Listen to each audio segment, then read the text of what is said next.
எங்கள் சித்தி செஞ்ச முட்டை குழம்பு தான் பார்க்க போகிறோம். ஃபஸ்ட்டு என்னென்னா வெங்காயம், தக்காளி, வரமிளகா இது போட்டுக்கிட்டு அப்புறம் நல்லா இது பண்ணணும்.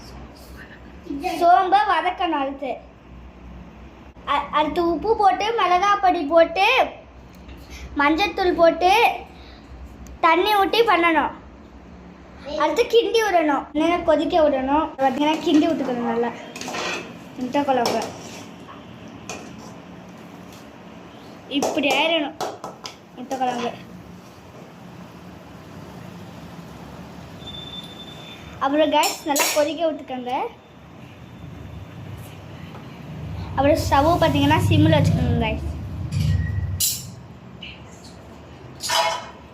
கேஸ். அப்புறம் ஒரு முட்டையை உடைச்சு ஊற்றணும். ஒரு முட்டையை உடைச்சி ஊற்றணுன்னே இன்னொரு முட்டையை உடைச்சி ஊற்றணும். 2 முட்டை உடைச்சி ஊற்றணும். 3 முட்டை காய்ஸ் சொல்லணும். சாரி 2 முட்டைன்னு சொல்லிட்டேன். 3 முட்டை ஊற்றணும். 3 முட்டை ஊற்றிட்டு கொஞ்சம் நேரம் விடணும்.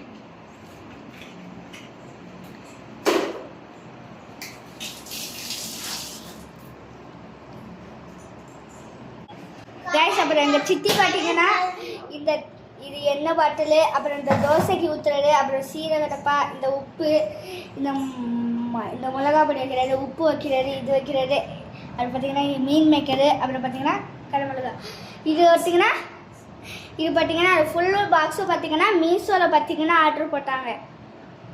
பார்த்துக்கோங்க. உங்களுக்கும் வேணும்னா நீங்களாம் போய் ஆர்டர் போட்டுக்கணும் கைஸ். இதில் வரும் 500 ரூபா கைஸ். அப்படி பார்த்தீங்கன்னா சிம்மில் வச்சுக்கணும் கைஸ். முட்டைலாம் அப்படி மேலே வந்து பொங்கி வரணும். அப்போ தான் சிம்மில் வைக்கணும். அப்புறம் ஒரு 1 முட்டையாக பாருங்கள் இப்படி ஆயிக்கணும்.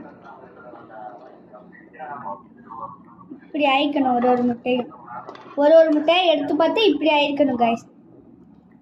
ஒரு சிம்மில் வச்சுருங்க. இப்போ பார்த்தீங்கன்னா அது வந்து பார்த்தீங்கன்னா கொத்தமல்லி அப்படியே மலைச்சார மாதிரி தூவி விட்டுட்டு பார்த்தீங்கன்னா ஸ்டவ்வை ஆஃப் பண்ணிக்கலாம். அவர் பார்த்தீங்கன்னா ஒரு கிண்டணும். நல்லா குழம்பு இந்த